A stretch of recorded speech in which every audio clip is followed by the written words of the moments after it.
I'm Samantha Snowden, and welcome to Headspace Conversations. Throughout the course of this series, you'll witness real conversations held between real Headspace members who have come to share their truths, their fears, their anxieties, and real day-to-day journeys of maintaining our mindfulness and mental health. Our hope is that these conversations showcase how holding an open and honest dialogue can create meaningful change in our lives. We truly hope you enjoy. Hi, my name is Sam, and I am here today to talk about loneliness. I think it's something that we don't realize has so much power over our lives, and it's something that really kickstarted my wellness journey, is being alone and dealing with the repercussions of that. And it wasn't until I got to the very bottom of it and really felt it entirely that I realized just how profound its effects are. So who would like to start?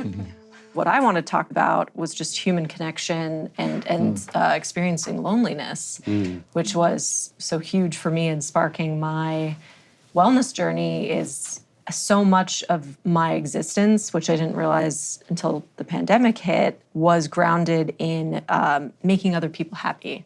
Like, I love making people laugh, and I love entertaining them and listening to them and just being with them in a space. And then, COVID happened. I had to find a place by myself. I had a big family my whole life. I haven't spent a lot of time alone. I appreciate my alone time, don't get me wrong. But I think there's a difference between alone time and loneliness, right? Mm-hmm. Particularly loneliness that's compounded. I feel like there's so many different types, whether it be like physical isolation or the feeling of loneliness, and I'm not understood or accepted, longing for companionship. And I experienced all of them like by myself. Like, I got to a point where I was like only eating one meal a day and sleeping a lot more, definitely drinking a lot more. I just felt so disconnected. Like, I want to curl up in a little fetal position and shrink into nothingness. But it also sparked something in me that was, I don't know how to make myself happy. Like, I know how to make other people happy, and my happiness used to be making them happy, and I'd feed on that. But I don't know what my joy is, because I couldn't sit with myself. I couldn't deal with the things that I had been carrying for a really long time. Sorry. Okay. I was like, man, like this, I carried it for so long. It's time to put it down. And that was getting a good night's sleep was a huge part of that.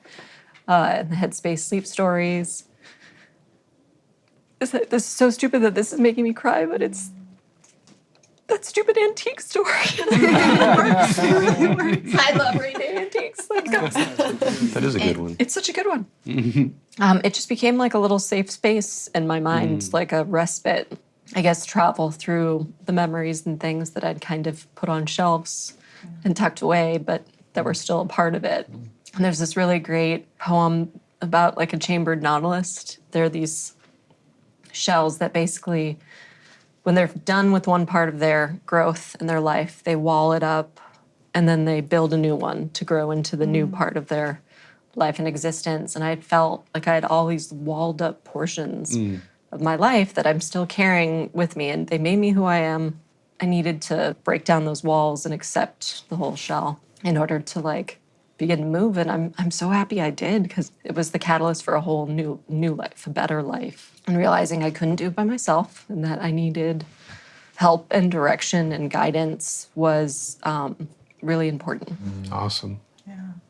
I love that. It's okay. You're right. Sometimes the hardest part about loneliness, the first response or reaction is to make yourself more alone. You sort of isolate even more in some way. Thank you for sharing that, because that's such a hard part of it. I know for me in my depression at your bouts that loneliness is a big part of that, because, you do tend to isolate yourself. That's another tipping point where alone time can become lonely if it's too much or balanced without some personal level of social interaction on some level. Stephen, what you're saying just reminded me of how sometimes we feel like we have to be all together to reach out to people unless we're in our best place in life, right? We're happy, we're well slept, we've eaten enough.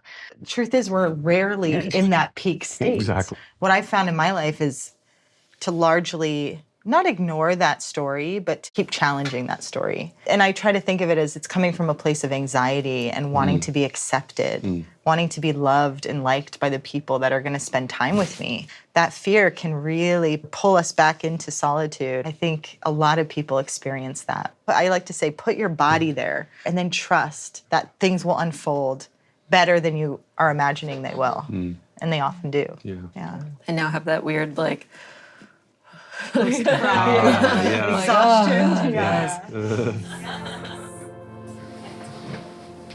I feel relieved.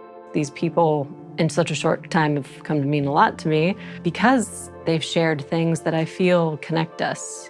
Time is a funny thing, and sometimes it feels like you are stuck in one mode of living and you have to accept it, dredge on, and you don't have to live like that. I feel like sometimes you keep going every day, living and with your suffering until one day you just can't anymore.